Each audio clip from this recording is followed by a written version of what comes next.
La création vide. Au commencement, tout n'était que vide, seulement silence et immobilité. Puis, une explosion se produisit et tout changea. Là où il y avait le vide, à présent des étincelles dansaient avec leur propre volonté, éclairant l'obscurité de leur faible lumière.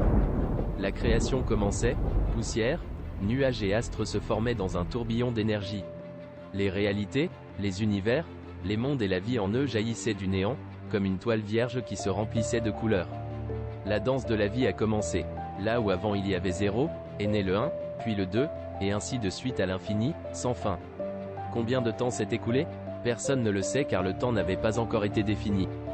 Des entités cosmiques sont apparues ou ont été créées pour maintenir l'équilibre dans toute la création, réalité, univers, monde et êtres vivants. Et au milieu de tout cela subsistait toujours, le vide. Un vide qui servait à continuer à créer, à effacer et à recréer.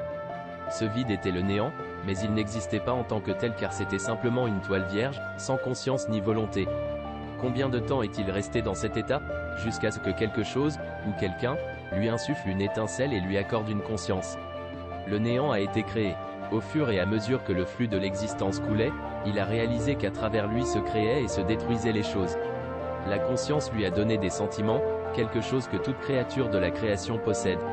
Cependant, contrairement à elle, le néant ne savait pas comment gérer ses forces. Il était seulement un témoin muet dans le cycle constant de la création.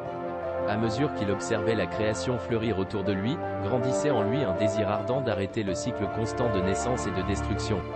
Il voulait s'accrocher aux beautés éphémères qui surgissaient en son sein et les protéger de la dissolution inévitable qui les attendait. Cependant, ce n'était pas le but du néant, il ne pouvait pas recréer ce qui avait été effacé et maintenir l'essence primordiale des choses. Il ne pouvait pas non plus créer car il manquait cette étincelle. Ce qu'il recréait se corrompait, ce qu'il créait naissait sans vie.